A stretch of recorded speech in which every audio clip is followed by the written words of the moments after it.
ডান বাম নাকি রাজ্যে প্রথম পদ্ম ফুটবে অমরপুরে? উপজাতি এলাকার আঞ্চলিক দলগুলিরই বা কি প্রভাব পড়বে এই নির্বাচনে? মনোরঞ্জন ইস্যুতে কি কিছুটা ব্যাকফুটে শাসক দল? কি বলছেন রাজনৈতিক দলের প্রতিনিধিরা?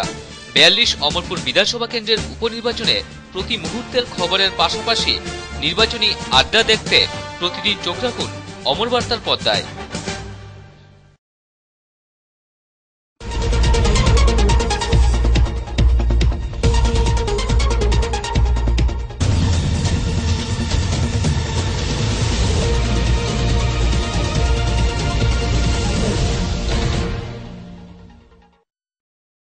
নমস্কার, অমর বার্তায় আপনাদের স্বাগত। আমাদের নির্বাচনী আড্ডায় এই মুহূর্তে আমি সঞ্জয় আপনাদের সামনে নির্বাচনী আড্ডা নিয়ে উপস্থিত। নির্বাচনী আড্ডায় আজ আমরা যে বিষয়টি নিয়ে আলোচনা করব, আমাদের এই উপনির্বাচনে নারী বা মহিলাদের কাছে উপনির্বাচনটির প্রাসঙ্গিকতা কতটুকু রয়েছে সেই ব্যাপারে আলোচনা করার জন্য আমরা আজ নির্বাচনী আড্ডা যাকে পেয়েছি, আমার ডান দিকে রয়েছেন মীরা চৌধুরী, তিনি গণতান্ত্রিক নারী সমিতির রাজ্য কমিটির সদস্য। আমার বাঁদিকে প্রথমে রয়েছেন শিপ্রা ঘোষ, কংগ্রেসের জাতীয় কংগ্রেসের হয়ে প্রতিনিধিত্ব করছেন, পাশাপাশি তিনি আইনজীবী অমরপুর মহকুমার। আরেকজন রয়েছেন পাপিয়া দত্ত, ভারতীয় জনতা পার্টির যুব মোর্চার রাজ্য কমিটির সম্পাদিকা। আপনাদের সকলকে আমাদের অমর বার্তায় স্বাগত। প্রথমে যে জিনিসটা জানতে চাইবো, মীরাদি আপনার কাছে যে জিনিসটা জানতে চাইবো, ভারতের গণতান্ত্রিক নারী সমিতির কাছে এই উপনির্বাচনটির প্রাসঙ্গিকতা কি রয়েছে, কিভাবে দেখছে গণতান্ত্রিক নারী সমিতি? আমি প্রথমে যে কথাটা বলতে চাই, উপনির্বাচন একটা বিশেষ পরিস্থিতিতে অমরপুরে এই যে বিধানসভার উপনির্বাচন, আমরা মহিলাদের পক্ষ থেকে এই নির্বাচনকে আমরা যথেষ্ট গুরুত্ব দিয়ে আমরা দেখছি এবং আমরা আশাবাদী যে এই উপনির্বাচনে আমাদের প্রার্থী কমরেড পরিমল দেবনাথ, ওনাকে আমাদের নারীরার পক্ষ থেকে যতটুকু করণীয় আন্দোলন কর্মসূচি থেকে শুরু করে সমস্ত বিষয় আমরা করছি এবং আমরা আশাবাদী আমাদের প্রার্থী রেকর্ড পরিমাণ ভোট পেয়ে জয়যুক্ত হবেন, এটাই আমরা আশা করছি। এটার মধ্যে কি মহিলাদের যোগদানটা ভালো বেশি থাকবে বলে মনে করছেন আপনি? আপনাদের যে জয়ের যে পরিমাণটা বলছেন আপনি, বিপুল ভোটে জয়যুক্ত হবে আমরা আশাবাদী আমাদের মহিলাদের ভোট প্রচুর বেশি হবে। একই প্রসঙ্গে আসছি আমি কংগ্রেসের যিনি প্রতিনিধি রয়েছেন আইনজীবী শিপ্রাদির কাছে। আপনারা মহিলা কংগ্রেস কিভাবে দেখছেন এই উপনির্বাচনটাকে? আমি প্রথমে ফার্স্ট অফ অল একটা কথা বলবো যে এই যে উপনির্বাচনটা হচ্ছে অমরপুরে, মানে সেটা আমরা আশাবাদী ছিলাম না যে অমরপুরে উপনির্বাচনটা হবে, সেটা হওয়া কখনো উচিত হয়নি, সেটা আমি বলছি। কারণ একটা যখন নির্বাচন আসে তখন অনেক ডিস্টারবেন্স আসে। ফার্স্ট অফ অল হচ্ছে প্রত্যেকটা রাজ্যে মাধ্যমিক 12 পরীক্ষার্থীরা আছেন, ওনাদের একটা এফেক্ট হচ্ছে, অফিস আদালতের কাজ এফেক্ট হচ্ছে, আর সবচেয়ে বড় এফেক্ট হচ্ছে রেভিনিউ। আমাদের যে নাগরিকের যে পয়সা, সেই পয়সায় নির্বাচনী খরচ হচ্ছে, সেটা ভীষণ এফেক্টেড হচ্ছে। আমি সেটা বলবো, আমি শুধু মহিলাদের কথা না, আমি অল ওভার ত্রিপুরার কথা চিন্তা করে বলবো যে সেই নির্বাচনটা কখনো উচিত হয়নি। এই সময়ে অকালে নির্বাচন, আপনারা জানেন যে অকালে যখন ফল ধরে গাছ থেকে ঝরে যায়, সেই অকাল নির্বাচনটা কখনোই আমরা মেনে নিতে পারছি না। অকাল নির্বাচনটা হওয়াটা ঠিক না, সেটা আমি বলছি। একই প্রশ্ন নিয়ে আমি বিজেপি যিনি প্রতিনিধি রয়েছেন, বিজেপি যুব মোর্চার রাজ্য কমিটির সম্পাদিকা পাপিয়াদি, আপনার কাছে যে জিনিসটা জানতে চাইবো যে আপনারা মহিলা মোর্চা বিজেপির যে সমর্থকরা রয়েছে বা বিজেপির মহিলা মোর্চা কিভাবে দেখছেন এই উপনির্বাচনটাকে? আজকের যে আলোচনা সভা, এটা সত্যি অভাবনীয় এবং অত্যন্ত দুর্ভাগ্যজনক। কারণ যেখানে আমাদের প্রধানমন্ত্রী শ্রী নরেন্দ্র মোদীজি উমেন এম্পাওয়ারমেন্টের কথা বলছে, সেখানে দাঁড়িয়ে আজকের যে উপনির্বাচন, সেটা সত্যি মানে অভাবনীয়। কারণ কেন আমি বলছি, এটা একটা, আমি সবার আগে একটা স্পষ্টীকরণ চাইব সেদিন যে অ্যাকচুয়ালি ঘটনাটা কি হয়েছিল। আজকের যে উপনির্বাচন, দিদি যেটা বললেন কিছুক্ষণ আগে, যে আমাদের মুখ্যমন্ত্রী সবসময় একটা কথা বলে থাকেন যে উনি গরিব গরিব গরিব। আমাদের রাজ্য আজকে 33 বছর পরও গরিব।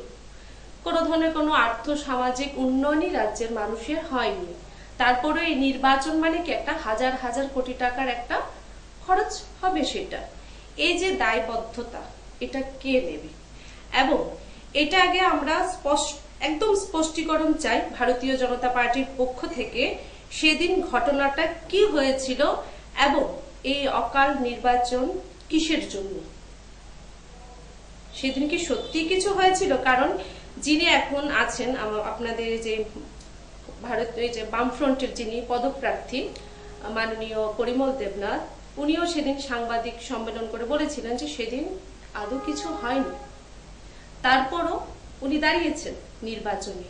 তারপরে এই অমরপুর বাসীরাও আমি আশা করব সেটা আগে স্পষ্টীকরণ চাইবে যে সত্যি সেদিন কি হয়েছিল এবং এই নির্বাচনের দায়বদ্ধতা কে নেবে। আপনি কি যে আমি আপনার কাছে আসবো, মিডিয়াদের কাছে আসবো, যে জিনিসটা যে প্রশ্নটা তুললেন পাপিয়াদি, যে সেদিন অ্যাকচুয়ালি কি হয়েছিল যার জন্য কি আজকের উপনির্বাচনটা দরকার ছিল, সেটাকে আপনি কি কিভাবে দেখছেন? না, এই বিষয়ে আমি বলতে চাই আজকের যে আলোচনার প্রেক্ষাপট, সেই প্রেক্ষাপটে উপনির্বাচনে মহিলাদের ভূমিকা এই কথাটা বলা হয়েছে, কিন্তু অবশ্যই উপনির্বাচনে মহিলাদের ভূমিকা মহিলাদের আসবে বলছি। সেই ক্ষেত্রে এই উপনির্বাচন অভাবনীয় উপনির্বাচন এই বিষয়গুলো কিন্তু এখানে আলোচনা, যেহেতু উপনির্বাচনটা হচ্ছে, উপনির্বাচন হচ্ছে, উপনির্বাচন কেন হচ্ছে সেই প্রসঙ্গটা তো আসবে। উপনির্বাচনটা শুধু ত্রিপুরায় হচ্ছে না, একটা নির্বাচন উপনির্বাচন অন্য রাজ্যগুলিতে যে উপনির্বাচন সবগুলির একটা প্রাসঙ্গিকতা থাকে। উপনির্বাচন হওয়া মানে তো একটা কোনো ঘটনা হয়েছে। আমাদের যে উপনির্বাচন, অমরপুরের যে উপনির্বাচন, সেটার পিছনে একটা ঘটনা রয়েছে, সেই ঘটনাটা অবশ্যই আসবে যেহেতু আলোচনায় আসছে। ঘটনাটা এরই মধ্যে নানাভাবে প্রকাশিত হয়েছে, খবরের কাগজ, টিভিতে, সমস্ত জায়গায় প্রকাশিত হয়েছে এবং আমরা মনে করি এই যে উপনির্বাচন, আমি নারী সংগঠনের পক্ষ থেকে প্লাস কমিউনিস্ট বামফ্রন্টের পক্ষ থেকে আমি বলতে চাই, কমিউনিস্ট পার্টির পক্ষ থেকে, যে আমাদের পার্টি সেখানে পদক্ষেপ গ্রহণ করেছে। কি হয়েছে কি না আমরা জানি না, আমাদের কাছে কোনো কাজে কি পদক্ষেপ গ্রহণ করা ঠিক হবে? ভুল কাজ অবশ্যই না, পার্টি ভুল কাজে অবশ্যই অংশগ্রহণ করে না। একজন নির্দোষ মানুষকে আপনারা ফাঁসিয়েছেন, তাহলে ঘটনা, আমরা এই কথাটা বলতে তাহলে ঘটনা সত্যি শুনেন না, আমি বলছি আপনাদের পার্টি অফিসকে কি আমরা সুরক্ষিত বলবো না? অবশ্যই সুরক্ষিত, তার মধ্যে ঘটনা ঘটতেই পারে, ঘটনা ঘটতেই পারে। তাহলে ঠিক আছে, আমি একটা প্রসঙ্গ বলতে চাই, আমি একটু প্রসঙ্গ বলতে চাই যে আপনারা ঘটনা হয়েছে দায়বদ্ধতা স্বীকার করছেন, ঠিক আছে? আমি বলছি, আপনার কথাই বলছে, স্বীকার করছেন। যদি সত্যি ঘটনা হয়ে থাকে তাহলে ঘটনা হয়েছিল 27 তারিখ নভেম্বরে, সেটা কেন 10 তারিখ প্রকাশিত হলে সেই ব্যাপারে আপনার কি মতামত আপনি বলুন। আমি বলছি ঘটনার প্রাসঙ্গিকতা কিছুটা অবশ্যই আছে, না হলে আমার প্রশ্নটা আপনি এড়িয়ে যাচ্ছেন, আমার প্রশ্নটা এড়িয়ে যাচ্ছেন, শিওর না আপনি আমার প্রশ্নটা এড়িয়ে যাচ্ছেন। আমি বলছি আমরা পত্রিকাতে পড়েছিলাম,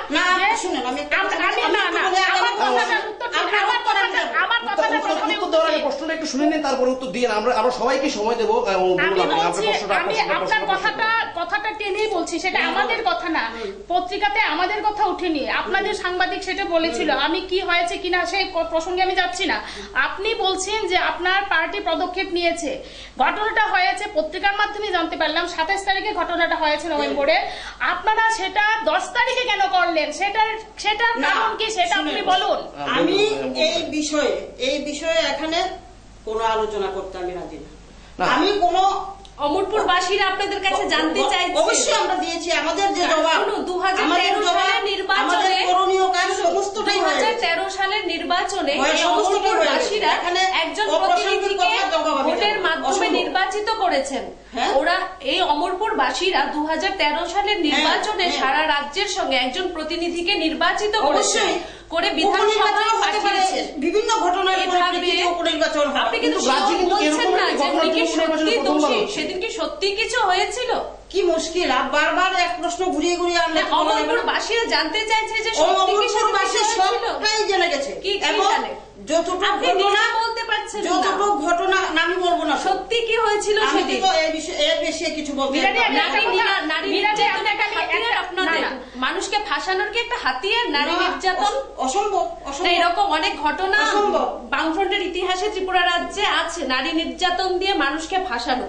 যদিও নারী নির্যাতন এই রাজ্যে উত্তরোত্তর বৃদ্ধি পাচ্ছে। এই নারী কিছুদিন আগে নির্যাতন নিয়ে আমরাই সবার আগে আমরা প্রতিবাদ করি। নারী নির্যাতন শুনুন, সাবরুমের যে আমরা সেটা ভুল বলছেন না, এই কিছুদিন হলো সিধাইয়ের ঘটনা, সিধাইয়ের আমাদের ঘটনা, যে আপনি পেছনে যান। আপনারা সিধাইয়ের ঘটনা তো নারী সমিতির পেছনে কোথায় যান। ছিলেন? পেছনে যান। দিল্লিতে যখন ঘটনা একটু হয় আপনারা পেছনে যান। নারী আপনি সমিতির দিল্লির ঘটনা থেকে শুরু আপনারা করে মোমবাতি নিয়ে রাস্তায় নেমে দিল্লির ঘটনা পড়ছেন। থেকে শুরু করে অথচ গোটা দেশের মধ্যে, ত্রিপুরায় রাজ্যের যখন- মধ্যে নারী নির্যাতন ত্রিপুরায় যখন এমন কিছু ভাবে হচ্ছে, একটা সময় বেড়ে গিয়েছিল কোথায় আছেন এবং আপনারা?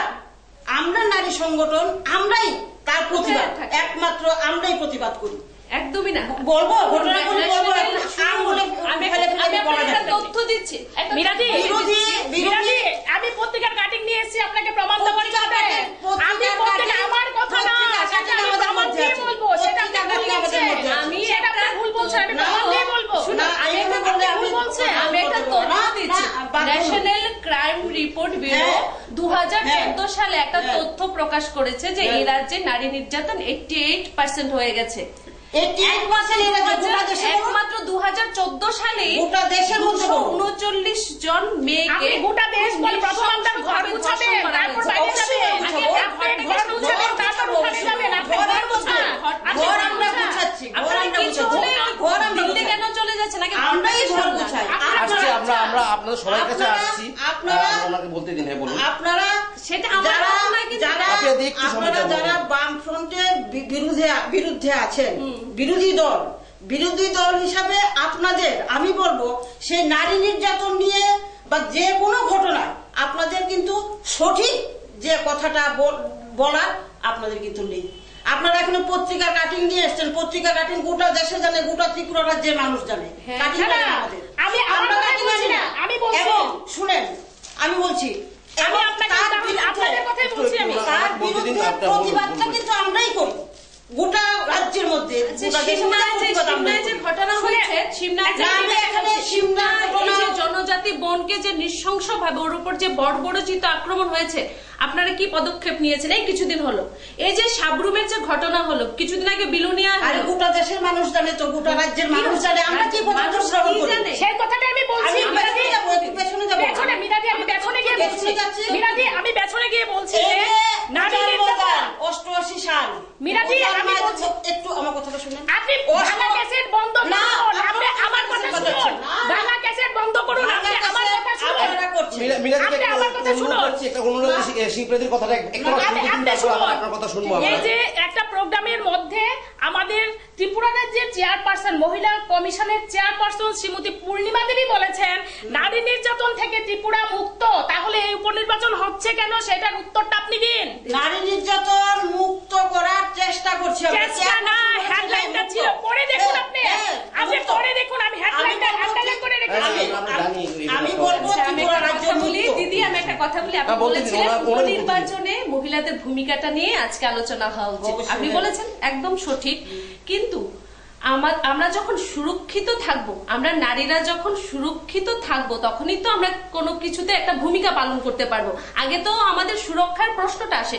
আজকে সত্যি আমার জন্য কেন বললাম প্রথমে যে দুর্ভাগ্যজনক, আজকে এই শতাব্দীতে দাঁড়িয়ে আমি যেটা বললাম, আমাদের প্রধানমন্ত্রী বেটি বাঁচাও বেটি পড়াও প্রকল্পের সূচনা করছেন কন্যা ভ্রূণ হত্যা বন্ধ করার জন্য।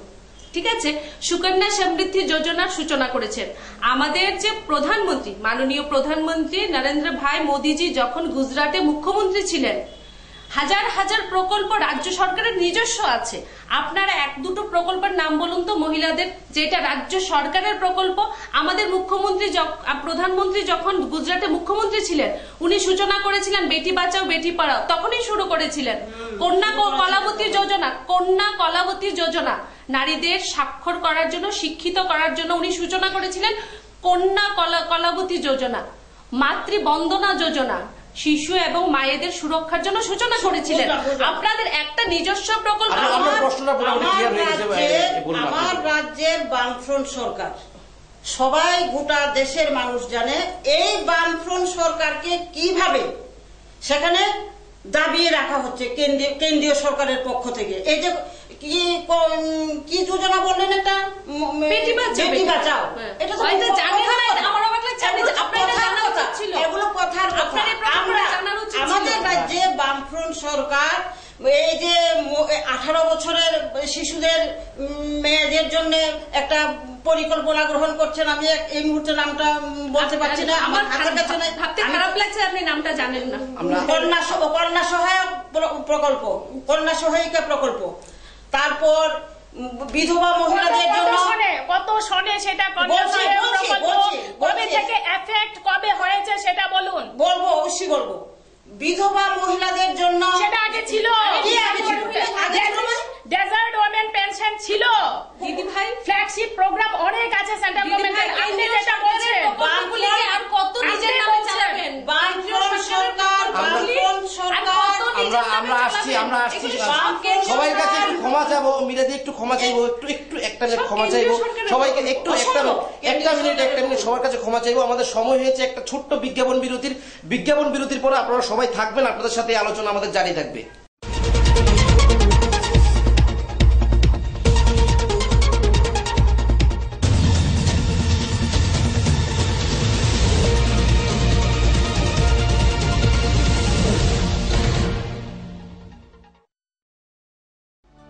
সারা ত্রিপুরা রাজ্যের সাথে আমাদের অমরপুরেও এমআরএস সেন্টারে শুরু হয়ে গেছে স্কিল ডেভেলপমেন্ট মিশন, প্রধানমন্ত্রী কৌশল বিকাশ যোজনা এবং জাতীয় সাক্ষরতা মিশন।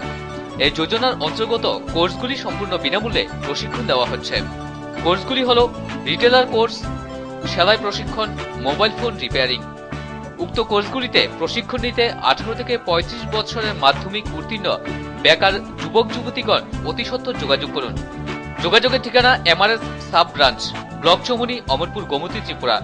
ফোন নম্বর 9615137240 এবং 9436128985।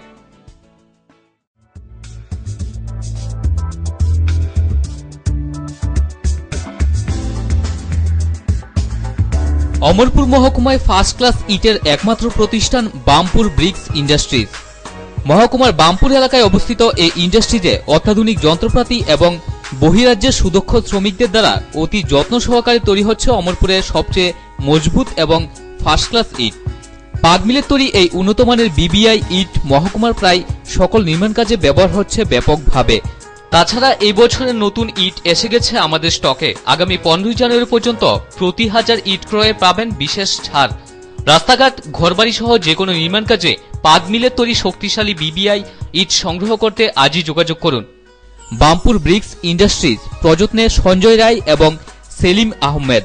অফিস অমরপুর দক্ষিণ বাজার, শাস্ত্রীজি সঙ্গের পাশে।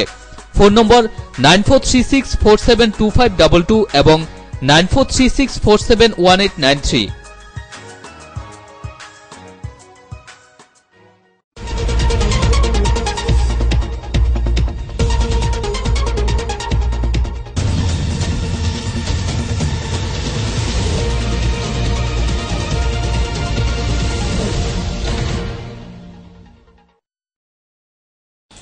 বিরতির পর আপনাদের স্বাগত আমাদের নির্বাচনী আড্ডায়।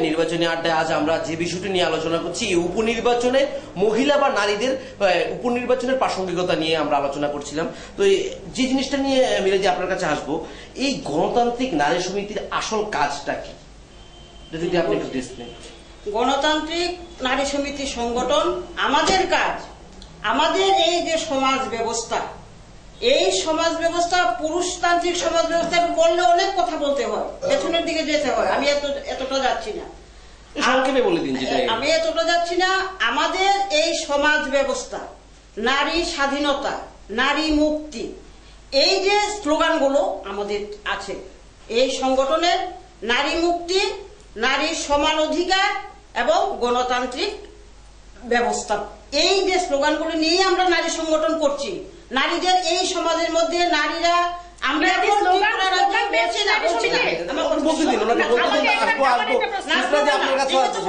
কেন করছেন নারী সংগঠন করার, এই জন্য আমি বলছি কথাটা। আসল কাজ নারীর সমান অধিকার, এই প্রসঙ্গে একটু বলতে দিন।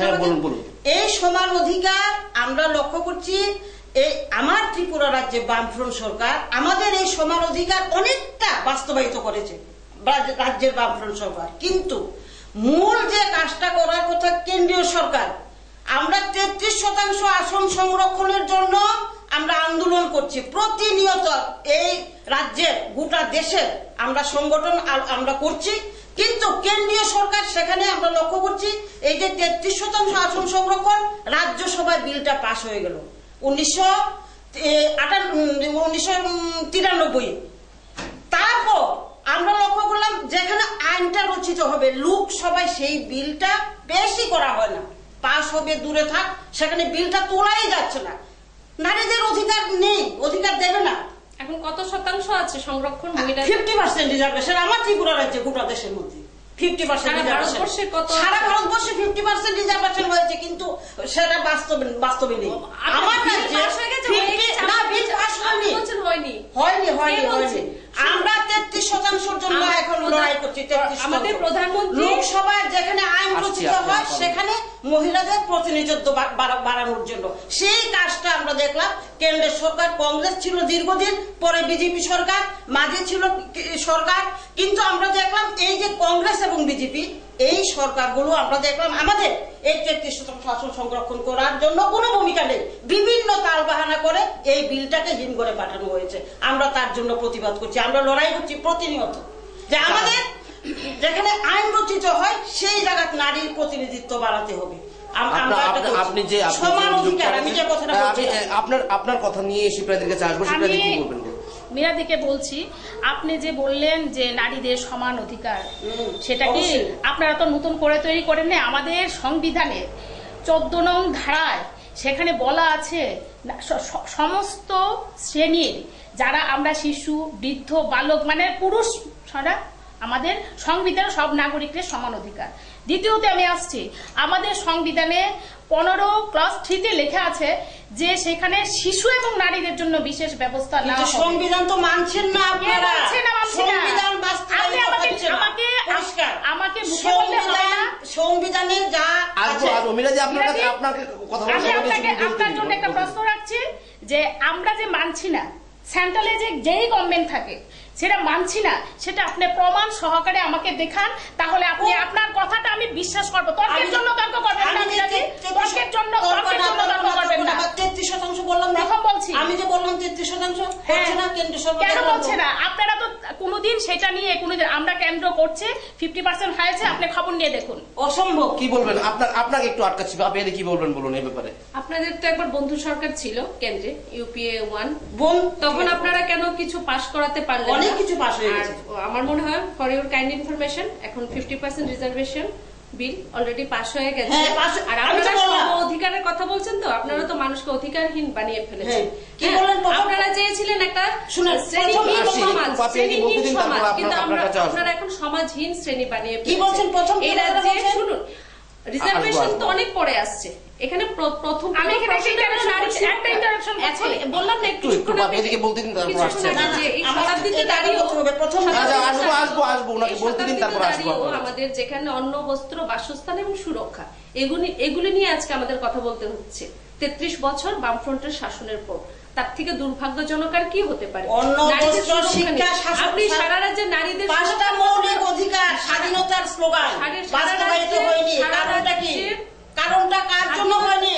অন্য স্বাধীনতা, স্বাস্থ্য, এই যে 5টা মৌলিক অধিকার কেন্দ্রের সরকার বাস্তবায়িত করছে না। প্রোগ্রাম ছিল ইউপি সরকারের আমলে, আপনি জানেন না? আপনি ব্লকে যান, ব্লকে গিয়ে আপনি সার্চ করুন যে কয়টা প্রকল্প আছে, আপনাদের কয়টা প্রকল্প আছে। আপনি উঠান ছেড়ে বাড়ির বাইরে বেরিয়ে যাচ্ছেন। আপনারা নারী নির্যাতনের ছিলেন। প্রথম ইউপিএ সরকারের সময় বামপন্থীরা শর্ত সাপেক্ষে বাইরে থেকে সমর্থন করেছিল। এই প্রথম ইউপিএ সরকার অনেক বিরোধিতা করেছিল। এই যে আমার রাজ্যের উপজাতিদের কার্ডটা, বছরে 100 দিনের কাজ এবং এই যে তথ্য জানার অধিকার, এই সমস্ত এইগুলো আমরা পাস করেছি। আমাদের অবশ্যই বাইরে থেকে আমাদের সমর্থন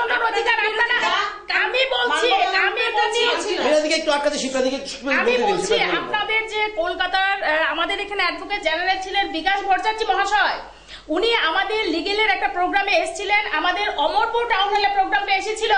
তখন উনি মাইকে বলেছিলেন যে এই সেন্ট্রাল যে এই প্রকল্পটা চালু করেছে সেটা কে বলেছে, মানুষের অধিকার নষ্ট করছে, কেন প্রকল্প চালু করছেন? আপনি এসে বলছেন আমরা চালু করেছি। বিকাশ দেশের মধ্যে প্রথম ইউপিএ সরকারের সময় বামপন্থীদের সমর্থন এবং লড়াই আন্দোলনের ফলে এই যে উপজাতিদের পাট্টা এগুলো আমরা ছিনিয়ে এনেছি লড়াই করে একদম না, আমরা ছিনিয়ে এনেছি। এখন বলছেন আপনারা কি করেছেন? ছিনিয়ে এনেছি, পারলাম না।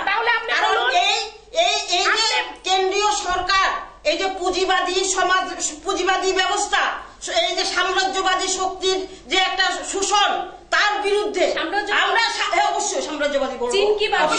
আচ্ছা চীন কি বাদী? কয়েক লক্ষ বর্গ কিলোমিটার জায়গা দখল করে রেখেছে। সাম্রাজ্যবাদীর ডেফিনিশনটা কি দিদি একটু দেবেন আমাকে? অবশ্যই। তাহলে চীনকে আপনি কি বলবেন? চীন ভারতবর্ষের কয়েক লক্ষ বর্গ কিলোমিটার জায়গা দখল করে রেখেছে।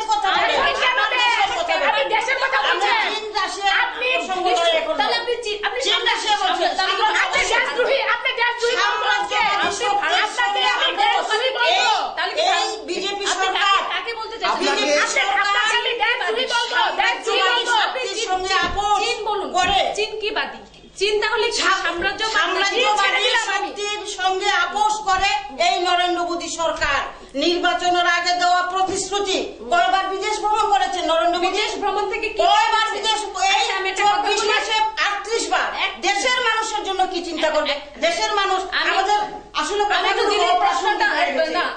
বিষয়বস্তুটা ছিল, আমি যদি আপনার আমরা আসছি, আমরা বিভিন্ন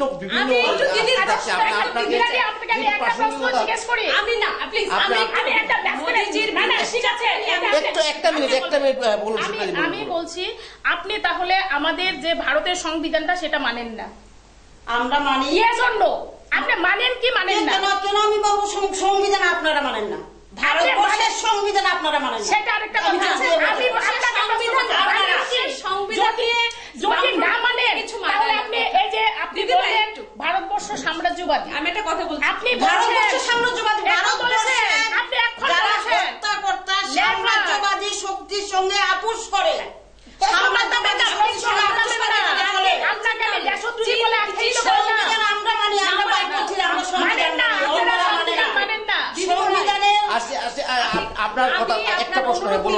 বিদেশ যাত্রা নিয়ে দিদি কিছু বলছে যে আমিও কিছু বলতে চাই, অল্প সময় আমি একটু কিছু বলতে চাই। বিদেশ যাত্রা একটা দেশের প্রধানমন্ত্রী করবেন নাকি মুখ্যমন্ত্রী করবেন? আমাদের যে কোনো দেশের যে অর্থনীতি থাকে তার মেইন মানদণ্ড সেই দেশের উৎপাদন শিল্পের উপর নির্ভর করে। আমাদের ভারতবর্ষের যে আভ্যন্তরীণ আয় উৎপাদন শিল্পের ভাগ মাত্র 16%। আমাদের প্রধানমন্ত্রী সেটা উপলব্ধি করেছেন যে যতক্ষণ পর্যন্ত না আমি ভারতবর্ষকে উন্নয়নের চূড়ায় নিয়ে যেতে হলে যত দেশীয় বিদেশি কোম্পানিগুলিকে মিলেমিশে একসাথে কাজ করতে হবে। ওরা অ্যাকচুয়ালি বুঝতে পারছে আমি মেক ইন ইন্ডিয়ার কেন বিরোধী, কারণ ওরা ওই মেড ইন চাইনা যে কোনো দ্রব্যের মধ্যে যে মেড ইন চাইনা, আমরা আপনাকে আটকাতে হচ্ছে, সবাইকে আটকাতে হচ্ছে। আমাদের অনুষ্ঠান আজকে এটা নিয়ে আলোচনার বিষয় না, তারপরও আপনারা তুলেছেন, তার জন্য আমি বলছি আপনারা সবাইকে সময় দিয়েছি কথা বলছি। বিশ্বের দরবারে প্রধানমন্ত্রীজি ভারতবর্ষকে একটা সময় দিতে পারছি না, আপনাকে সময় দিয়েছি, আমরা সবার কাছে ক্ষমা চাইছি। সময় হয়েছে একটা ছোট্ট বিরতির পর আসছি আমরা আবার আমাদের এই নির্বাচনী আড্ডা জারি থাকবে।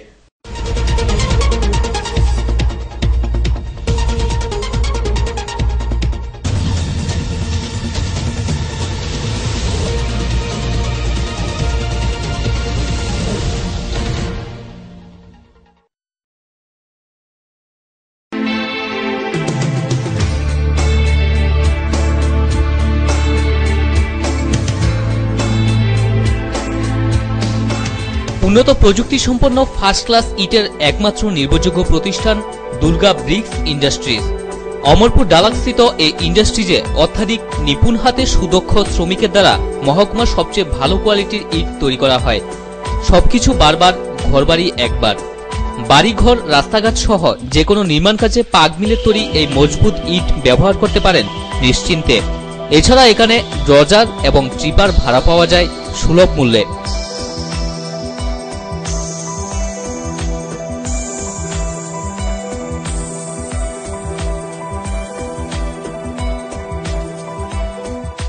ভূমিকম্পন তৃতীয় জোনে থাকা এই এলাকার যে কোনো নির্মাণ কাজে মজবুত ইট সংগ্রহে আজই আসুন দুর্গা ব্রিক্স ইন্ডাস্ট্রিজ। প্রযত্নে শ্রী তাপস সাহা। অফিস অমরপুর মধ্যবাজার, ইউকো ব্যাংকের বিপরীত পাশে। মোবাইল নম্বর 9436471391 এবং 8974810909।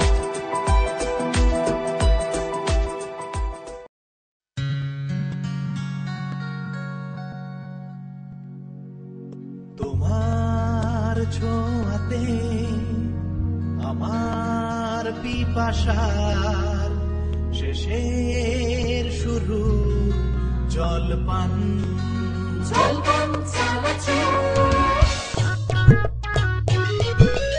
এলাহি আড্ডার ভাগে রাখে হরি মারকে তোর ছাপ ফেলে খুনসুটি ভুলে ফর্মেলিটি জলপান জলপান চানাচুর বদলে দিয়ে সমানা সুরে সুরে তারানা আধেমি নারানা নারানা জলপান সব আড্ডায় আনে প্রাণ প্রতিমা জলপান চানাচুর। জলপান চানাচুর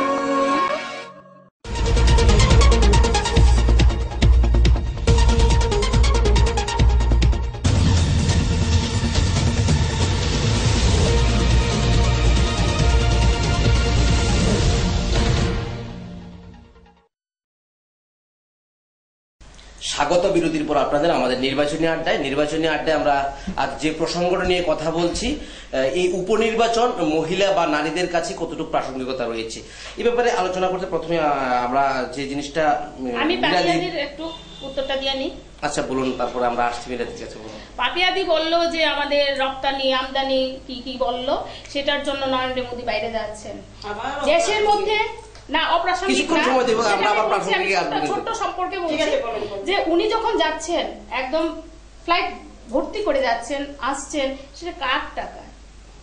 আমাদের জনগণের টাকা। নিশ্চয়ই যত যাচ্ছে তো নরেন্দ্র মোদী পরিষ্কার করছে, কত ইনভেস্টমেন্ট কত হয়েছে সেটা তো দেখবেন। মেক ইন ইন্ডিয়া আমি বলছি আমরা এই আলোচনায় বেশি আপনি কিন্তু আমরা বিরতির আগে এই সময়টা দিয়েছিলাম, সুতরাং একটু শিখতে দেখি। প্রধানমন্ত্রী নিয়ে আলোচনা অপ্রাসঙ্গিক, প্রধানমন্ত্রীর বিদেশ সফরটা আজকে এই আলোচনা আসাটা দরকার ছিল না। একটা কথা বলবো, আমাদের যে প্রধানমন্ত্রী একটা মেক ইন ইন্ডিয়ার বার্তা দিয়েছেন, মানে আমাদের দেশের মেধা এবং যুব শক্তিকে কাজে লাগিয়ে, মাফ করবেন পাপিয়াদি একটু আটকাতে হচ্ছে, কারণ আমরা এই কথাটা বিরতির আগে শুনেছিলাম, শিবপ্রিয়াদিকে একটু সময় দিচ্ছি, তারপর আমরা আমাদের প্রসঙ্গের আলোচনায় আসবো। আমি সুযোগ সৃষ্টি করেছে। অবশ্যই আমরা এই প্রসঙ্গটা নিয়ে আরেকদিন আলোচনা করবো। আপনাদেরকে স্বাগত জানাবো। ভারত স্বাধীন হয়েছে 1947 সালে। তখন থেকে আমাদের ভারতের প্রধানমন্ত্রী ছিল। কোন প্রধানমন্ত্রী এতবার বিদেশ সফর করেনি। আমাদের ভাবতে পারেনি। আমরা দুজনের কাছে আমি ক্ষমা চাইছি। এই প্রসঙ্গটা নিয়ে আমরা আরেকদিন আলোচনা করবো, কিন্তু আজকে এটাই তো নরেন্দ্র মোদী ওরা ভাবতে পারেনি। তার জন্য তো বিহারে মল্ল, প্রতিবেশী সবখানে কংগ্রেসের কি পজিশন দাঁড়িয়েছে। আমাদের কথা চিন্তা করুন, যখন উনি একটা সিটও ছিল না, তারপর উনি ফিরে এসেছেন। বিহারে সময় থাকে না, কোথায় ঠেকেছে? 44 এ নেমেছে। পাপিয়াদি ক্ষমা চাইবো, আমরা এই আলোচনায় আর থাকতেই চাইছি না। আমরা প্রসঙ্গটাকে একটু, আমরা যেহেতু আজকের প্রসঙ্গটাতে আসা যাক, এই প্রসঙ্গটা নিয়ে আরেকদিন আসবো। আরেকদিন আসবো।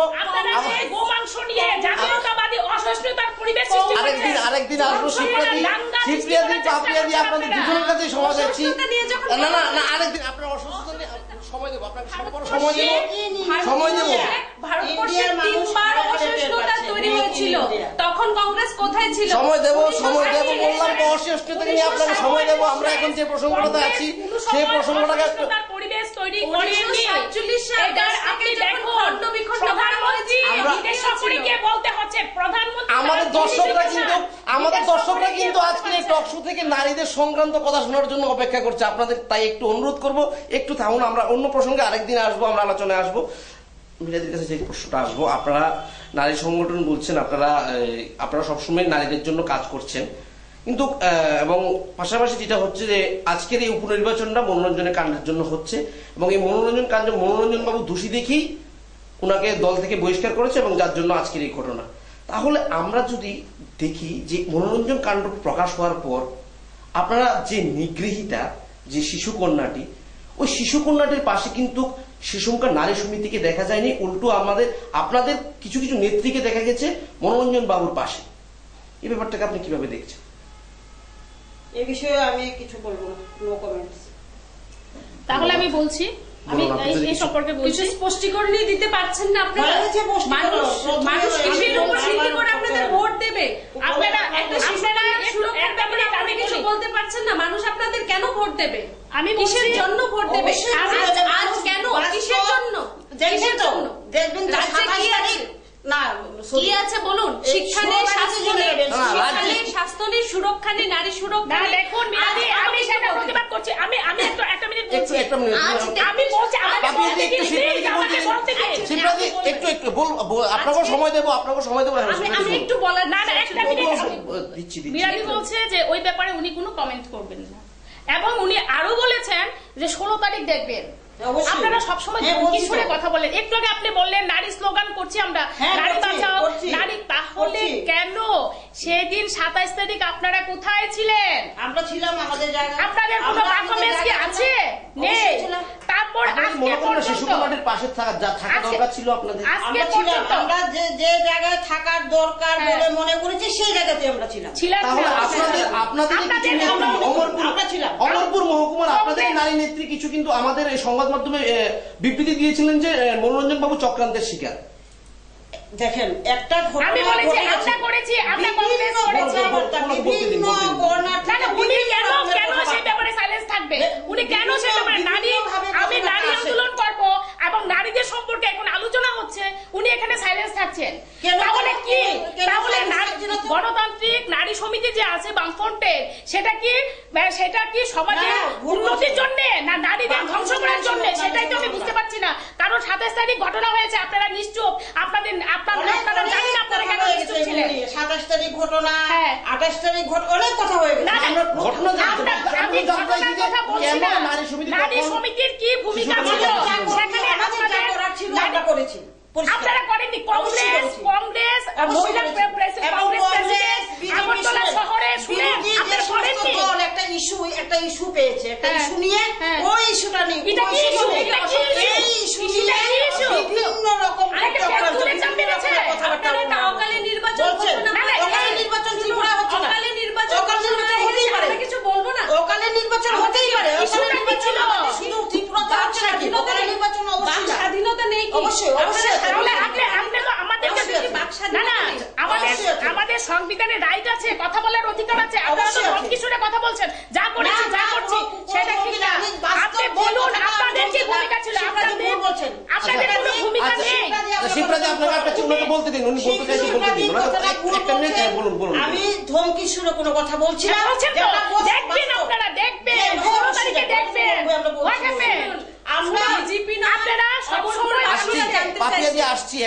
আপনারা মানুষকে সবসময় ভয়ের একটা সুর দেখান। আপনারা নারী নারী সংগঠন আপনাদের আছে, সেটা ভালো কথা। আমরাও নারী উন্নয়নমূলক কাজে নারীদের সাপোর্ট করে আমাদের দায়িত্ব। সেটা কোন রকম ব্যানারে করি না আমরা। আমাদের প্রদেশ কংগ্রেস প্রেসিডেন্ট, মহিলা প্রেসিডেন্ট আগরতলায় আন্দোলনে নেমেছিল, যখন নির্বাচন আসে তখন নেভার। তারপর আপনি বলুন, যদি ঘটনা সত্যি হয়ে থাকে আপনারা কেন আইনের আশ্রয় নিলেন না? যখন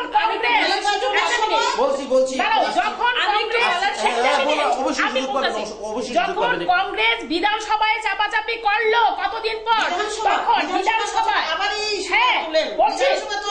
গোটা দেশের মধ্যে বিধানসভা একটা স্তম্ভ, আমি মনে করি স্তম্ভ।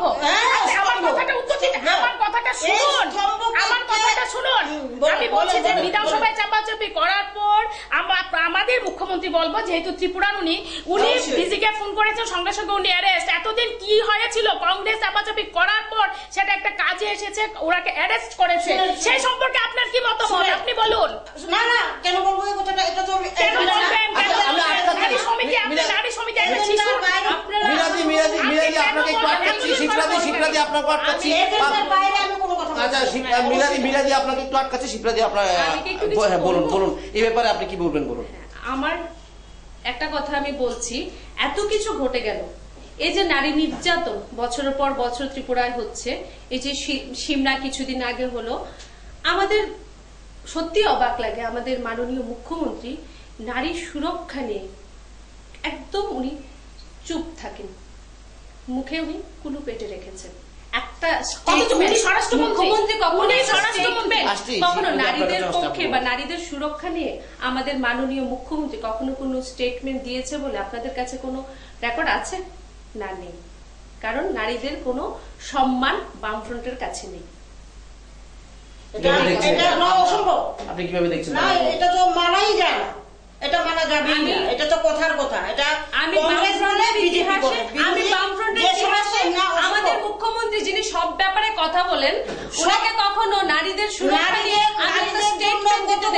নারীদের জন্য বাজেট, যে বাজেটে আলাদাভাবে অর্থ কেন্দ্রীয় সরকার থেকে কোন স্টেটে নেই, একমাত্র ত্রিপুরা রাজ্যে নারীদের জন্য আলাদাভাবে। না, আপনাদের যে রাজ্যতে যে ইনকাম জেনারেট হচ্ছে, আপনাদের কি সোর্স কি থেকে আসছে? টাকাটা কোথা থেকে আসে আপনাদের রাজ্য সরকার? কেন্দ্র সরকার দিচ্ছে, আমাদের টাকা, জনগণের টাকা, সমস্ত রাজ্যের টাকা। আপনাদের স্যালারি কোথা থেকে আসে? কি স্যালারি কোথা থেকে আসে? রিসোর্স কি ত্রিপুরাতে? রিসোর্স কি আছে? 33% কি আছে? রিসোর্স বিপিএল আপ্রাসঙ্গিক কথাটা আমরা চাইছি যে আজকে আপনার সবার বিপিএল 65% ত্রিপুরা রাজ্যে, লজ্জার কথা। 33 বছর শাসনের পর রাজ্যের গরিব এখনো 65% বিপিএল। মানে আপনাকে আটকাতে হচ্ছে যেহেতু আমাদের এই প্রসঙ্গটা নিয়ে আজকে আলোচনা। আপনাকে তাহলে ইনকামটা কোথেকে জেনারেট হচ্ছে? একটু বাপিয়াদিকে আটকাতে হচ্ছে, হ্যাঁ শিপ্রাদি বলুন, অপ্রাসঙ্গিক না, ঠিক আছে, আপনার প্রাসঙ্গিক তো সেটাই, আজকে নারীদের নিয়ে আলোচনা, সেটা বলছি। আমাদের ত্রিপুরা স্বরাষ্ট্রমন্ত্রীকে আপনি জানেন না? আপনার মুখ থেকে শুনতে চাই। কেন আমি বলবো? কেন আমি বলবো? মুখ্যমন্ত্রী, আমি ত্রিপুরা রাজ্যের মুখ্যমন্ত্রী, ঠিক আছে, আপনি জানবেন না কেন? যে যত ঘটনা হচ্ছে সঙ্গে সঙ্গে আমার যিনি চিফ মিনিস্টার সঙ্গে সঙ্গে প্রতিবাদ করছে,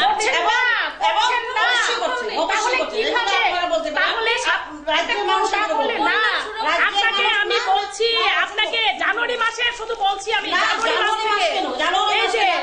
নাবালিকা ধর্ষণ আপনাকে আমি বলেছি, স্বরাষ্ট্রমন্ত্রী বলেন আপনি চালু করেছেন বেটি বাঁচাও বেটি পড়াও, এটার নাম আপনি জানেন না। বেটি বাঁচাও বেটি বাঁচাও কথার কথা, আপনারা এটা করুন। যা করছে আমাদের 18 তারিখে জানুয়ারির কেন্দ্রীয় নারীদের জন্য যে সমস্ত কর্মসূচি আপনাকে বলছি, আমি অমরপুরের কথা একটু উনি বলতে চাইছেন, মিরাদি বলুন, তারপর আসছি। ঘরে ঘরে ওই প্রকল্পটার বার্তা পৌঁছে দেওয়ার দায়িত্ব কিন্তু আপনাদেরও। বলছে বেটি বাঁচাও বেটি পড়াও প্রকল্পের যে পাপিয়াদিকে একটু আটকাচ্ছি, ঘরে ঘরে পৌঁছে দেওয়ার দায়িত্ব আপনারও আছে, আমার যেরকম আছে আপনারও আছে। কেন পৌঁছে দিচ্ছেন না? আমাদের মোদী সরকারের যে প্রকল্পগুলি, জনধন যোজনা থেকে শুরু করে বেটি বাঁচাও বেটি পড়াও প্রকল্প, মোদী সরকার নতুন কিছু করছে না, মোদী সরকার নতুন কিছু করছে না, মোদী সরকার কিছু করে না। পূর্বের প্রকল্পগুলিকে এখন ইউটিলাইজ করছে, নাম চেঞ্জ করে। মোদী সরকার কিছু করে নাই, মোদী সরকার পূর্বের যে প্রকল্পগুলি আছে সেগুলি নাম চেঞ্জ করে চালু করেছে, মোদী সরকার চালু করে নাই। আপনি বলেছেন যে সেই কথার উত্তর আমরা শিপ্রাদির থেকে দিচ্ছি। আপনি যেটা বলেছেন সেটার কথাই বলছি। সংবিধানের কথা আমি আবার লোকসভায় আছি। আমরা আসছি তো আপনাদের সাথে আসছি যে কথাটা আছে না বলছি আপনার সাথে বলবো অবশ্যই সময় দেবো সবাইকে আবার সময় দেবো, কিন্তু আপনি যে কথাটা বলছেন মোদী সরকারের বিভিন্ন প্রকল্পগুলি সম্বন্ধে শিবপ্রীতি যে অভিমতটা আনছেন, আমি শুধু একটাই কথা বলবো যে মোদী সরকার নতুন কিছু করেননি। পূর্বের যে প্রকল্পগুলি ছিল সেই প্রকল্পগুলির নাম চেঞ্জ করে বেটি বাঁচাও বেটি পড়াও অমুক সমুক যা করছে সেগুলির নাম চেঞ্জ করে করছে, নতুন কিছু করছে না। নতুন কিছু যদি করে থাকে কোন ডেটে করেছে কি করেছে সেটা আমাকে প্রমাণ দিয়ে বলুন, তারপর বলবেন মোদী সরকার কিছু করেছে। আপনি কি বলছেন? আমাকে তো আগে বলতে দিন। আপনাকে দেবো। আপনি যে প্রসঙ্গটা তুলেছেন সেই প্রসঙ্গের উত্তর কিন্তু আমরা দিতে চাইছি। আমরা অবশ্যই আপনি যে প্রসঙ্গটা তুলেছেন মোদী সরকার বিভিন্ন আপনি যে প্রসঙ্গটা তুলেছেন সেই প্রসঙ্গেরই উত্তর আমরা নিচ্ছি। আপনার প্রসঙ্গের উত্তরই কিন্তু আমি নিচ্ছি। মিরাজি আপনার কাছে যেটা আসবো, উনি বলছেন যে মোদী সরকার মহিলাদের জন্য বা নারীদের জন্য বিভিন্ন প্রকল্প তথ্য দিয়ে বলো। আমি বলছি মোদী সরকার মহিলাদের জন্য কি কি যে কর্মসূচি, মহিলাদের জন্য কি কি কর্মসূচি নিয়েছে তথ্য দিয়ে এনে বলো। শিবপ্রীতি যেটা বলছে যে ইউপি সরকারের কর্মসূচিগুলি মোদী সরকার করছে, এটা হ্যাঁ বলবেন, অবশ্যই বলবেন। শিবপ্রীতি যে উন্মুক্ত করছে যে ইউপিএ সরকারের বা যে মনমোহন সিং এর সরকারের যে প্রকল্পগুলি ছিল সেই প্রকল্পগুলি মোদী সরকার আজ নাম পরিবর্তন করে রূপায়ণ করছে। কংগ্রেস সরকার কি বলছেন? কংগ্রেস ইউপিএ সরকার মহিলাদের জন্য কি কর্মসূচি, আমি তো আমার তো এটা আসছে না। কেন আপনাদের তো বন্ধুই ছিল, সমর্থন ছিল, বন্ধু ছিল, শর্ত সাপেক্ষে এখনো বার্তা চলছে।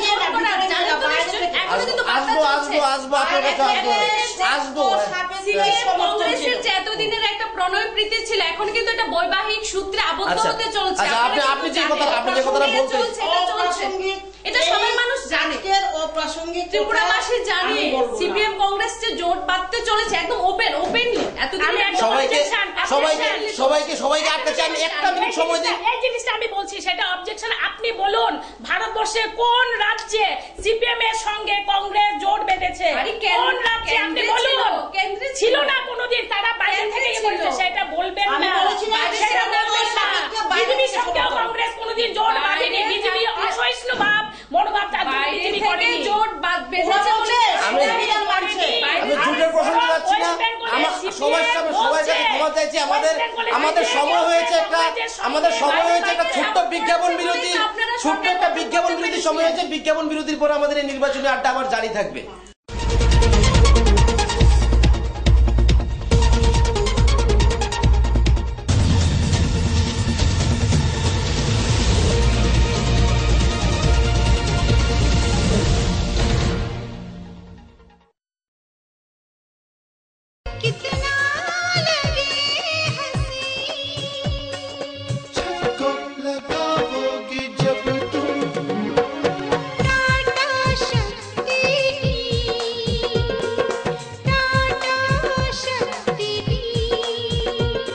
अरे अशफाक मियाँ, क्या बात है? आज मियाँ बीवी बड़े खुश नजर आ रहे हो। खुश क्यों ना हो चाचा जान, जब से हमने घर की छत पे टाटा शक्ति टीन लगाया है तब से हमने चैन की सांस ली है।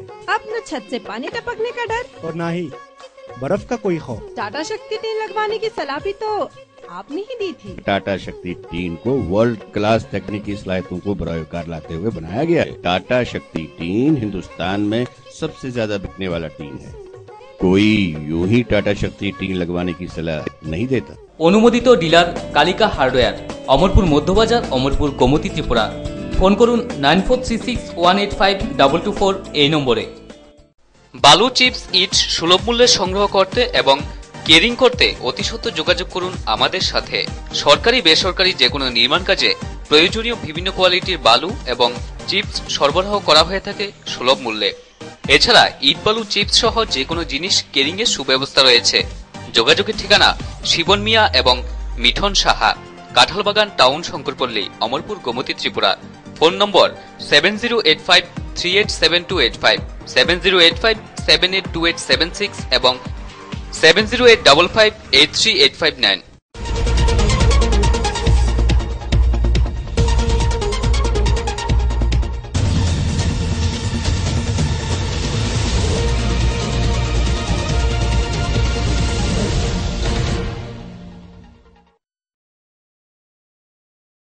বিরতির পর আপনাদের স্বাগত আমাদের নির্বাচনী আড্ডায়। নির্বাচনী আড্ডায় আমরা যে প্রসঙ্গটা নিয়ে আজ কথা বলছি, এই উপনির্বাচনে নারী বা মহিলাদের প্রাসঙ্গিকতা নিয়ে আমরা বিভিন্ন আলোচনা, আমাদের যদিও প্রসঙ্গ থেকে বাইর হয়ে অনেক বিভিন্ন আলোচনা হয়েছে, তারপরে আমরা প্রায় আমাদের নির্বাচনী আড্ডা প্রায় শেষ মুহূর্তে চলে এসেছি। তাই আমরা শুধু এই প্রসঙ্গটা নিয়ে আলোচনা চাইছি, সবাই থেকেই আলাদা আলাদা করে মন্তব্য চাইছি। আপনি যিনি রয়েছেন পাপিয়াদি, এই উপনির্বাচনে আপনি মহিলাদের কি বার্তা দেবেন? মানুষ আজ বার্তা একটাই থাকবে, মানুষ বুঝে গেছে আজ, ঠিক আছে? মানুষের মধ্যে বিবেক, জ্ঞান, বুদ্ধি সবকিছুই আছে। মানুষ বিবেক ভোট দেবে নিশ্চয়ই। এখন আবার বলবেন হয়তো বা আমি বাইরে চলে যাচ্ছি, নিশ্চয়ই আমি যাব, কারণ আমাদের প্রধানমন্ত্রীজি আজ গত 2014 সালে যে উন্নয়নের যাত্রা একটা শুরু করেছেন, সেই যাত্রাটাকে যদি আমরা ত্রিপুরায় আনতে চাই, সেই উন্নয়নটাকে যদি আমরা ত্রিপুরার মাটিতে নিয়ে আসতে চাই, তাহলে নিশ্চয়ই মানুষ ভারতীয় জনতা পার্টিকে পছন্দ করবে। আর এই রাজ্যে সত্যি কংগ্রেসটা এখন একটা অপ্রাসঙ্গিক ব্যাপার হয়ে গেছে। দিদি ভাই কিছুক্ষণ আগে যেটা বলেন, বিহারে এখনো বিজেপি, এই যে বিধানসভা ইলেকশন গেল, সেখানে কিন্তু সিঙ্গেল লার্জেস্ট পার্টি, ঠিক আছে? তো কি হয়েছে, সব লালুর মতো দলের সঙ্গে কংগ্রেসকে আজ গিয়ে জোট বাঁধতে হলো, যার জন্য হয়তো এই রেজাল্টটা হয়েছে। কিন্তু সিঙ্গেল লার্জেস্ট পার্টি কিন্তু বিজেপি। আরেকটা কথা যেটা আমি বলবো, এটা আমার বলা খুবই দরকার, অসহিষ্ণুতা অসহিষ্ণুতা অসহিষ্ণুতা, এটা অ্যাকচুয়ালি একটা স্টোরি হয়ে গেছে। এই স্টোরিটা মানুষ এখন নিতে চাইছে না, মানুষ হয়তো অন্যরকম কিছু চাইছে। কারণ কি, ভারতবর্ষের ইতিহাস যদি আমরা দেখি, ভারতবর্ষে 3 বার অসহিষ্ণুতা তৈরি হয়েছিল। একটা, দেশ যখন খণ্ড বিখণ্ড হয়েছিল, সেই 1947। আরেকটা হলো ইমার্জেন্সি, তখন যেভাবে নির্বিচারে নিরীহ মানুষকে জেলে ভেতর ঢোকানো হয়েছিল, হত্যা করা হয়েছিল সেই সময়। আরেকটা শিখ দাঙ্গা। একটা আপনি চিন্তা করে দেখুন, আমাদের মাননীয় প্রাক্তন প্রধানমন্ত্রী ইন্দিরা গান্ধী যখন মারা গেছিলেন, ওনার মৃত্যুর পর ওনার সুযোগ্য সন্তান রাজীব গান্ধীজি একটা মন্তব্য করেছিলেন যে যখন একটা বড় বৃক্ষ পড়ে তখন এরকম পৃথিবী কাঁপে। এরকম একটা মানে কি বলবো, অত্যন্ত দুর্ভাগ্যজনক, খুব নৃশংসভাবে হাজার হাজার শিখদের, নিরীহ শিখদের সে হত্যা করে হয়েছিল। তখন কোথায় ছিল দেশের এই সহিষ্ণুতা অসহিষ্ণুতা? এবং আমাদের যে বর্তমান, আপনারা সবাই জানেন দিলীপ কুমারজি, বিখ্যাত অভিনেতা, তখন ওনাকে মানে অভিনয় জগতে আসার জন্য উনি কিন্তু মুসলমান ছিলেন, ওনার নাম পরিবর্তন করতে হয়েছিল।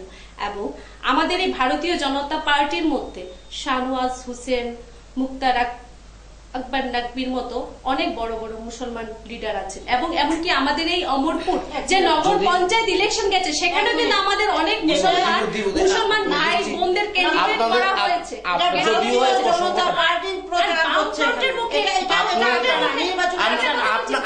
সেই সময়টা দেওয়া হবে, আপনাকে সেই সময়টা দেওয়া হবে। এই যে বামফ্রন্টের মুখে এই যে সংবিধান বলুন, ভারত মাতা বলুন, এগুলি না মানায় না, কারণ ওরা কখনোই দেশকে দেশ বলেই মানে। আপনাকে বেশি সময় দিতে পারছি না, পাপিয়াদি ক্ষমা চাইবো। আমাদের যে ন্যাশনাল অ্যানথেম জনগণ মন বন্দে মাতরম গাইতে ওদের শুনেছেন কখনো? আমরা যে প্রসঙ্গটাতে ছিলাম সেই প্রসঙ্গে থাকতে চাই। আর আপনাকে কংগ্রেস আমাদের কাছে আলোচনার বিষয়বস্তুই না, ওদের সিট সংখ্যা 44-এ নেমে গেছে। বিহারে ওরা অন্যের কাঁধে ভর করে মাপ চাইবো, পাপিয়াদি মাপ চাইবো। যদিও আমরা এই প্রসঙ্গে নেই, আজকে আমরা এই প্রসঙ্গে আলোচনা নেই। আপনাকে প্রসঙ্গ দিদিভাই বলছিলেন, তাই আপনাকে মাপ চাইবো। একই প্রশ্ন শিপ্রাদির কাছে, এই উপনির্বাচন মহিলাদের কাছে কতটুকু প্রাসঙ্গিক, যেটা আপনার প্রথম প্রশ্ন ছিল। এখন আপনি এই উপনির্বাচনের আগ মুহূর্তে মহিলাদের কি বার্তা দিতে চান? আমি প্রথমে পাপিয়ার কথাটা একটু বলছি। তো পাপিয়া বলল যে কংগ্রেস অপ্রাসঙ্গিক। আমি পাপিয়াকে একটা প্রশ্ন করছি যে কংগ্রেস যে অপ্রাসঙ্গিক, সেটা তুমি ভারতবর্ষে যদি লার্জেস্ট পার্টি থাকে সেটাই হচ্ছে কংগ্রেস। সেটা পাপিয়ার হয়তো বা মাথা গন্ডগোল হয়ে গেছে, তাই আছে নাকি লার্জেস্ট পার্টি? আমাকে তো বলতে দেওয়া হচ্ছে না, তুমি যখন বলেছো আমি ইন্টারাপশন করে নিই তোমাকে। প্রথম, দ্বিতীয় কথা হচ্ছে যে পাপিয়া বলেছে, কি বলেছো যে অসহিষ্ণুতার কথা বলেছো। আমাদের যে ভারতবর্ষের বর্তমান প্রধানমন্ত্রী নরেন্দ্র মোদীজি, উনি কিন্তু বিদেশ সফরে গিয়ে উনি ক্লারিফিকেশন দিতে হয়েছে অসহিষ্ণুতার জন্য, সেটা তো তুমি অস্বীকার করতে পারো না। সেটা আমি আমার তোমাকে আমি ডিস্টার্ব করিনি, তুমি যেটা বলছো সেটা উত্তর দিচ্ছি আমি, সেটার উত্তর দিয়েছিল। সেটাও আমার কাছে খুব দুর্ভাগ্যজনক। ভারতবাসী হিসেবে আমাকেও ভারতবর্ষের বাইরে গিয়ে বলতে হবে, আমাদের প্রধানমন্ত্রী নরেন্দ্র মোদী উনি অ্যাডমিট করেছে আমাদের দেশে অসহিষ্ণুতা চলছে, সেখানে তুমি কেন সেটাকে বিরোধিতা করছো সেটা আমি বুঝতে পারছি না। আচ্ছা, এবার আমি মিরাদি যে বলেছে এতক্ষণ যে ত্রিপুরা রাজ্যে বা আমাদের নারী সমিতির মহিলা কমিশনের প্রেসিডেন্ট যিনি আছে চেয়ারপারসন পূর্ণিমা রায় বলেছেন হেডলাইন যে ত্রিপুরাতে নারী নির্যাতন থেকে মুক্ত। এত খুব দুঃখের সঙ্গে বলতে হয় যে পূর্ণিমা রায়ের মতন একজন লোক সে কথা বলেছে। সেম এজ আজকে এসে মিরাদি সেই কথাই বললো, আমরা নারী স্লোগান দিচ্ছি। আমি মিরাদিকে বলতে চাই যে 18 তারিখও জানুয়ারির 18 তারিখও অমরপুরে একজন নাবালিকা ধর্ষণের শিকার হয়েছে। তারপর আমি তো কি বলবো, সাবরুমও হয়েছে, বিশালগড় দারোগাবাড়িতে হয়েছে, শান্তা হত্যা হয়েছে, তারপর আপনার বিলুনিয়াতে হয়েছে, তারপরে হচ্ছে মেয়ে নেতা বলে সিপিএম এর নেতা বলে বাবা নাতনিকে আবার মেয়েকে পিটিয়ে এখান থেকে বিদায় করেছে, আমি প্রমাণ দিয়ে বলছি। তারপর হচ্ছে যে এই যে একজন টিচার আপনার বলছি একজন স্কুল টিচার নারীকে ধর্ষণ করেছে, সেই আমি বলছি একজন টিচার নারীকে ধর্ষণ করেছে, ভোট দিতে গিয়ে মহিলা নির্যাতিতা হয়েছে, আমি সেটাকে প্রমাণ ছাড়া বলছি না। তারপর নারীর দেহ পাচারে আমাদের রাজ্যে, আমি কাটিং দিয়ে বলছি, আমাদের রাজ্যে নারী দেহ পাচার হচ্ছে, সেটা কোনো প্রতিকার হচ্ছে না আমাদের মুখ্যমন্ত্রী স্বরাষ্ট্রমন্ত্রী। তারপর হচ্ছে এই যে কাঞ্চনপুরে আমি গার্হস্থ্য হিংসা তো আসলামই না, শুধু ধর্ষণ আর নারী নির্যাতন মানে কি শ্লীলতাহানির উপরে আমি শুধু বলছি। আর যদি আমি আনি ডোমেস্টিক ভায়োলেন্স অ্যাক্ট বলেন, 498A বলেন, যা কিছু যদি আনি, আপনি দেখেন আমাদের ত্রিপুরাতে আগরতলা একটা ফ্যামিলি কোড ছিল, এখন 2টা ফ্যামিলি কোড হয়েছে। তারপরে সেটা কি, সেখানে সবচেয়ে ম্যাট্রিমোনিয়াল ব্যাপার, সেটা হচ্ছে নির্যাতন, নারী নির্যাতন ব্যাপার। সমস্ত কোর্টগুলি প্যাকড হয়ে আছে শুধু নারী নির্যাতনের জন্য। সেক্ষেত্রে আপনি কি বলবেন সেটা প্রশ্ন আপনার কাছে রেখে গেলাম। এবং এই যে কাঞ্চনপুর থানাতে বলেছে নারী নির্যাতনে শীর্ষে আছে এখন ত্রিপুরার মধ্যে যত ঘটনা হচ্ছে, এর মধ্যে 69টা মামলা এখনই আছে নারীতে। আপনি বলবেন, আপনি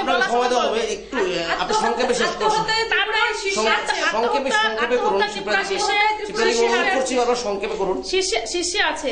তাহলে আপনি বলুন, যদি আমরা নারীরা সুরক্ষিত না থাকি তাহলে আমরা এই আন্দোলন নারীর সংগঠন থেকে আন্দোলন করে লাভটা কি? আমি একটা গল্প বলছি, আমাদের একটা সময় কম দিতে হচ্ছে, সত্যি ঘটনা বলছি। আমি ছিলাম সুভাষনগরে, আমাদের একটা বাড়ি আছে আগরতলাতে, সেখানে ছিলাম, পাশের কোয়ার্টারে দেখলাম সব মহিলারা এসে একটা লোককে মারছে, দৌড়ি আমি গেলাম, গিয়ে দেখলি যে হাজবেন্ডকে মারছে। কি হয়েছে? হাজবেন্ড নাকি বউকে মেরেছে, নারী সমিতি এসে মারছে। তারপর কি করলো, এই হাজবেন্ড বউটাকে ফেলে দিয়ে বাংলাদেশ চলে গেছে। আমি আপনার কাছে প্রশ্ন রেখে গেলাম, এই বউটার সুরক্ষার দায়িত্বটা কে নেবে? অতএব আমরা নারীরা ত্রিপুরা রাজ্যে ভীষণ অসুরক্ষিত এবং খুব ভয়াবহ সময় চলছে আমাদের। তাই আমাদের স্বরাষ্ট্রমন্ত্রী আমাদের নারীদের সুরক্ষার কোনো কিছু নিচ্ছে না, একটা পদক্ষেপও নিচ্ছে না। প্লাস আমাদের যে এই উপনির্বাচনে আমি আশা করব যে মানুষ কংগ্রেসকে ভোট দেবে, আমাদের প্রার্থী চঞ্চল দে, উনাকে নারীরা ভোট দেবে, এটা আমার আশা। ভোট দিয়ে জয়যুক্ত করবে। যদি আপনারা ভোটের আগে গিয়ে আমাদের বাড়ি বাড়ি বিশেষ করে মহিলাদের ভয়ভীতি দেখানো হবে, তুমি যদি যাও তোমার স্বামী সন্তান আছে, সেটা যদি না থাকে তাহলে আমরাই ভোটে জয়যুক্ত হব। সময় দিতে পারছি না, নির্বাচনের আড্ডা প্রায় শেষ মুহূর্তে চলে এসেছে। আমাদের ভারতবর্ষের শেষ সত্তা হচ্ছে আমাদের ত্রিপুরা, সেটাও নিভে যাবে। আপনাদের সাথে এই আলোচনা আমরা আরেকদিন বসবো, যেহেতু আজ সময় দিতে পারছি না। লাস্ট আপনার কাছে আসবো যে এই উপনির্বাচনের আগ মুহূর্তে আপনারা গণতান্ত্রিক মহিলা নারী সমিতি নারীদের কি বার্তা দিবেন? নির্বাচনের আগ মুহূর্তে নারী সমিতি বার্তা মানে আমরা জানি আমাদের রাজ্যের যে উন্নয়ন, সেই উন্নয়নের ধারাকে অব্যাহত রাখার জন্য এবং জাতি উপজাতির মধ্যে যে মিলনের একটা মেলবন্ধন, এটাকে অটুট রাখার জন্য নারীদের যে বিভিন্ন বামফ্রন্ট সরকার যে সমস্ত স্কিম এবং বাজেটে যে সমস্ত অর্থ বামফ্রন্ট বরাদ্দ করেছে সেগুলো সঠিকভাবে বাস্তবায়িত করার জন্য আমরা চাই নারীরা এই যে উপনির্বাচন 13ই ফেব্রুয়ারি এই উপনির্বাচনে বেশি ভোটের ব্যবধানে নারী কল্যাণের একটা আপনারা সবাই এখানে সময় দিচ্ছে আর আপনারা যখন বলছেন তখন কিন্তু সময় দিয়েছিলাম, আপনাদেরকে সময় দিয়েছিলাম, আপনাদের সময় দিয়েছিলাম।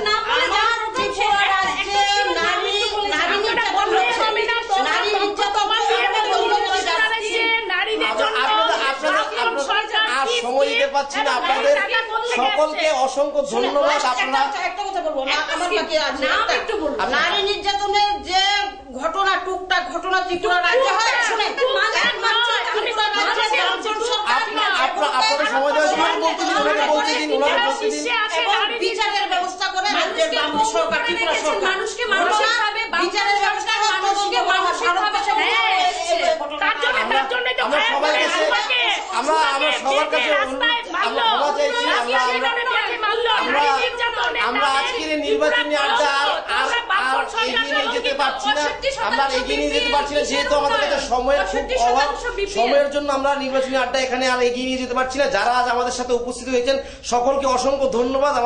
আপনাদের মূল্যবান সময় নষ্ট করে আমাদের অমর বার্তায় এসেছেন, এর জন্য আপনাদেরকে অসংখ্য ধন্যবাদ। আমাদের এই নির্বাচনী আড্ডা আগামী দিনেও জারি থাকবে, দেখতে থাকুন অমর বার্তা। নমস্কার।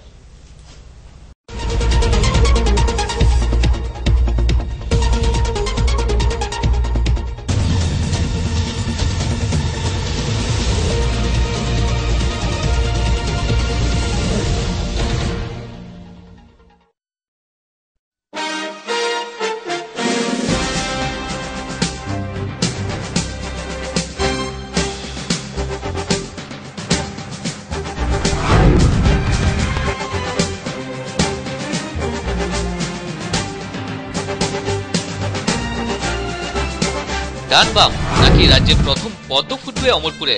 উপজাতি এলাকার আঞ্চলিক দলগুলিরই বা কি প্রভাব পড়বে এই নির্বাচনে? মনোরঞ্জন ইস্যুতে কি কিছুটা ব্যাকফুটে শাসক দল? কি বলছেন রাজনৈতিক দলের প্রতিনিধিরা? 42 অমরপুর বিধানসভা কেন্দ্রের উপনির্বাচনে প্রতি মুহূর্তের খবরের পাশাপাশি নির্বাচনী আড্ডা দেখতে প্রতিদিন চোখ রাখুন অমর বার্তার পর্দায়।